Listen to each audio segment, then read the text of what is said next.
Maithili express की शानदार प्रस्तुति।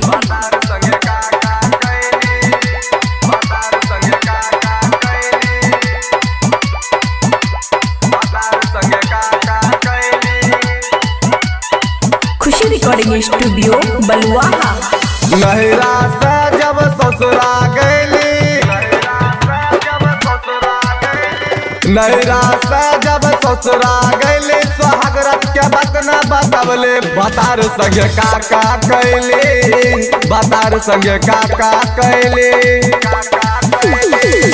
लाजो न लागे तोहे पूछे में ऐसन बात रे। क्या बेरी ठोर सटवले, क्या बजे बलब बुतवले, बतार संगे काका कैली, बतार संगे काका कैली। डीजे सुमित सतीश रईमा।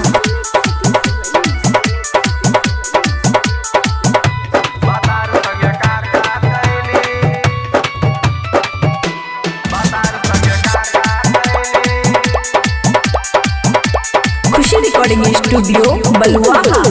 मुँह बजाई के तो मने दिल को निशानी, रात भर हमरा साथ केलकै छेड़खानी। मुँह बजाई के तो मने दिल को निशानी, रात भर हमरा साथ केलकै छेड़खानी। क्या बेरी चोट से चोट लड़बली, कौन रंग चादर ओढ़बली, बतार संगे काका कैली, बतार संगे काका कैली। डीजे सुमित सतीश रईमा।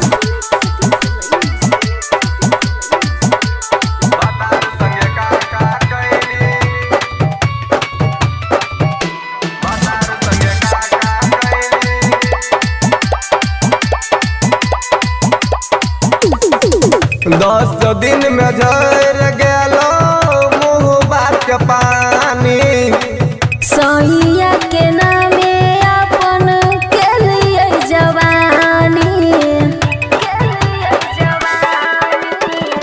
10 दिन में झर गेलो मुँह बात के पानी, सैया के नामे अपन केलियै जवानी।